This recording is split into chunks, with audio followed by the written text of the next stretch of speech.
अस्सलामुअलैकुम, welcome back to my channel. आज की वीडियो में मैं जो वीडियो के स्टार्ट में आप लोगों को तस्वीर दिखा रही हूँ कि सिलाई करते वक्त अक्सर जो नीचे का धागा होता है वो अजीब सी गुच्छों की शक्ल में जोड़ना शुरू हो जाता है। सिलाई के अंदर ही एक्स्ट्रा धागा जो है वो नीचे की तरफ जमा होना शुरू हो जाता है और सिलाई इस तरीके से चुनट चुनट वाली आती है।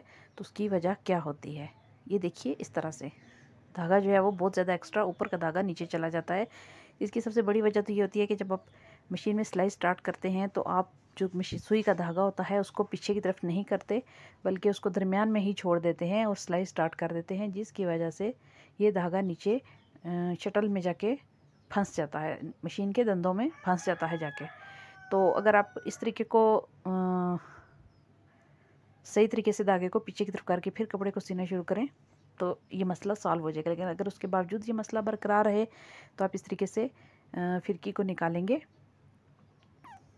अभी ये देखिए, फिरकी की जो डब्बी है इसमें और इन दोनों में काफ़ी सारा गैप है। ये देखिए, ये अंदर सही तरह से बैठ नहीं रही। हम अगर उसको हाथ से दबाते भी हैं तो वो ठीक तरह से अंदर बैठ नहीं रही। तो ये देखिए, मैं आपको धागा इस तरीके से हम इसको हैंग करके देखते हैं। अगर ये सही तरीके से धागे को छोड़ती जाती है एक दो दफ़ा हाथ से झटका देने से, तो इसका मतलब है कि इसका धागा अंदर से सही तरह आ रहा है। लेकिन ये धागे को बिल्कुल भी नहीं छोड़ रही बाहर की तरफ। ठीक है, अभी हम देखेंगे कि इसके साथ मसला क्या है। बॉबिन को निकाल लें बॉबिन केस से। अभी ये देखिए, जब मैं इसको, आप देखिए इसके अंदर टेढ़ापन है, एक तरफ से बैठी हुई है, नीचे वाली तरफ से जो फिरकी चलती है वो टेढ़ी है। ठीक है, अब इसको निकालेंगे तो ये देखिए, ये एक्स्ट्रा जो धागे होते हैं कपड़े की बुर वगैरह, या ये देखिए ये इसके अंदर जमा हुए हैं, इनको हम रिमूव करेंगे इससे और इसके अंदर अच्छे तरीके से डब्बी के अंदर की सफाई करेंगे और मशीन के तेल को इस्तेमाल करेंगे इसको साफ़ करने में। दूसरी वजह ये होती है कि जो आपको प्लेट नज़र आ रही है ऊपर, ये जो पतरी आपको नज़र आ रही है, इसमें और फिरकी की जो डब्बी है इन दोनों के दरमियान में गैप आ जाता है। ठीक है, ये गैप नहीं आना चाहिए। ये गैप आने की वजह से भी अक्सर जो है वो धागा ढीला रह जाता है और इसकी वजह से, मैं आपको दोबारा से दिखा देती हूँ, ये इसकी डब्बी की प्लेट है। ठीक है, ये देखिए, इसकी तो अच्छी तरीके से प्रेस है। इसमें सिर्फ ये था कि एक्स्ट्रा धागे फंसे हुए थे तो वो हमने निकाल लिए हैं। अभी अंदर इसके जंग भी नहीं है। अक्सर जंग की वजह से भी जो फिरकी होती है वो सही तरह से अंदर मूव नहीं करती। तो हमने एक्स्ट्रा धागों को निकाल लिया है। अभी दोबारा से हम इसके अंदर बॉबिन को डाल के चेक करेंगे। इस तरीके से धागे को ऊपर की तरफ रखा है मैंने एक हाथ में, धागा ऊपर की तरफ से आना चाहिए। और अभी हम इसको खींच के देखेंगे कि क्या ये बराबर हुआ है। अभी ये धागा देखिए छोड़ तो रही है लेकिन इसमें झटका दे रही है ये। इसका मतलब है कि अभी भी हमारा धागा बहुत ज़्यादा टाइट है। तो इसको हम थोड़ा सा और, जो बॉबिन के इसके ऊपर ये जो डब्बी है हमारी फिरकी की, इसके ऊपर जो छोटा सा स्क्रू लगा होता है, छोटा सा पेच होता है, इस पेच को ढीला करेंगे। अगर धागा हमारा ज़्यादा टाइटली आ रहा है तो हम इसको थोड़ा सा ढीला कर देंगे, और अगर हमारा धागा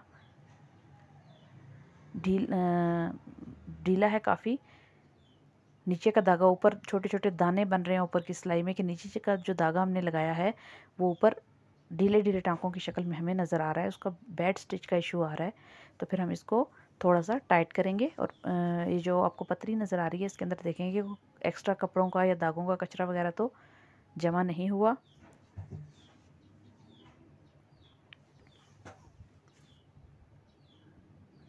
अभी हम इस तरीके से इसको चला के देखेंगे कि क्या अभी भी जो हमारी फिरकी है वो सही तरीके से चल रही है या अभी भी उसमें पहले की तरह वाली हालत जो है वो बरकरार है। यहाँ से आप इसको किसी भी छुरी की मदद से या किसी पुरानी फिरकी की मदद से इसको खोल सकते हैं। अगर ये काफ़ी पुरानी है आपकी डब्बी तो आप थोड़ा देर इसको मशीन का तेल दे के रखें, उसके बाद आप इसको पेचकस, बारीक जो पेचकस होता है उसकी मदद से इसको खोल लें।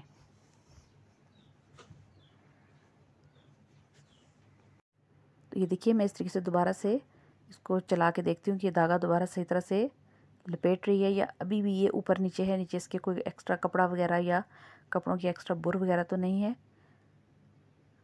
तो ये बिल्कुल सही चल रही है, स्मूथली चल रही है। अगर आपकी इस फिरकी की डब्बी में जंग लग जाए तो उस वजह से भी ये इस तरह तरीके से सही तरीके से अंदर नहीं चलती। आप इसको धागे को खींच के भी चेक कर सकते हैं। अगर जंग काफ़ी मिकदार में लगा हुआ है तो आपको चाहिए कि आप इसको चेंज कर लें, नई लगा लें उसकी जगह पे, क्योंकि उससे कभी भी आपकी सिलाई में सफाई नहीं आएगी। ठीक है। और इस प्लेट में गैप, थोड़ा सा भी अगर गैप हो जाए तो भी आपकी जो मशीन का टांका है वो उभरा उभरा होता है, ख़राब होता है। तो इसके अंदर गैप अगर हो, वक्ती तौर पे आप इसको दूर करना चाहें तो आप किसी भी चीज़ की मदद से इसको इस तरीके से बिठा लें।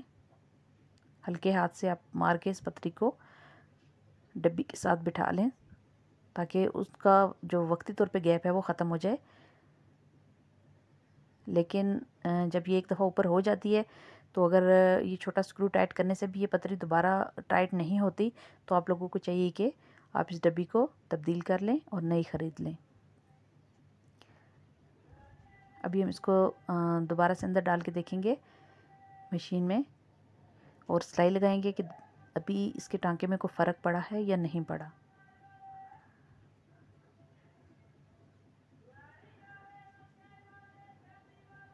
ये धागा जब हम कपड़े की सिलाई करते हैं तो आप इसको, इस धागे को नीचे, मशीन के नीचे से फिरकी का धागा निकालने के बाद पीछे की तरफ किया करें। अगर आप पीछे नहीं करेंगे और कपड़े सीने स्टार्ट कर देंगे तो धागे के गोले छोटे छोटे अंदर ही सिलाई में इकट्ठे होना शुरू हो जाते हैं।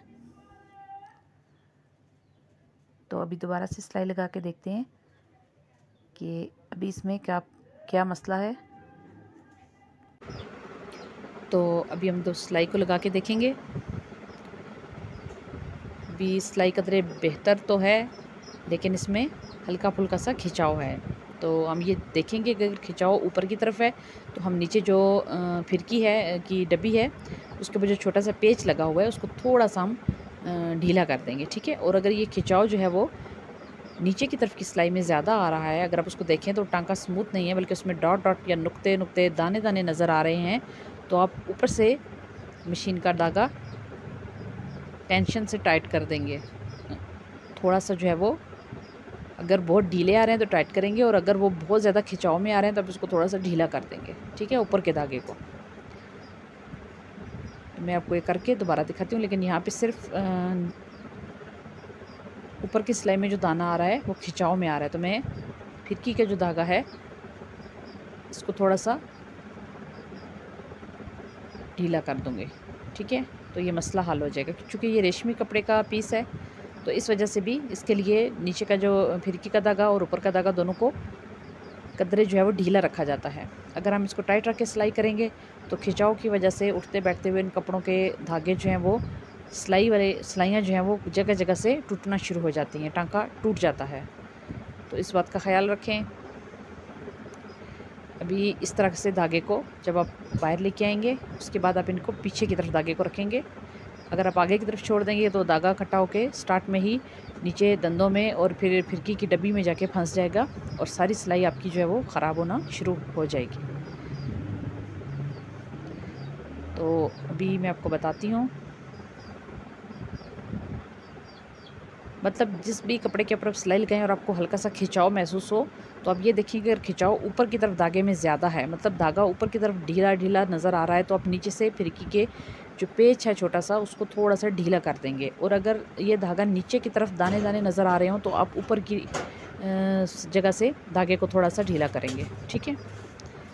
तो ये थी आज की वीडियो। उम्मीद करती हूँ कि इस वीडियो को देखने के बाद आपकी मशीन का जो छोटा सा मसला था ये हल हो जाएगा। मज़ीद वीडियोज़ के लिए हमारे चैनल को सब्सक्राइब कीजिए, लाइक कीजिए। बहुत शुक्रिया।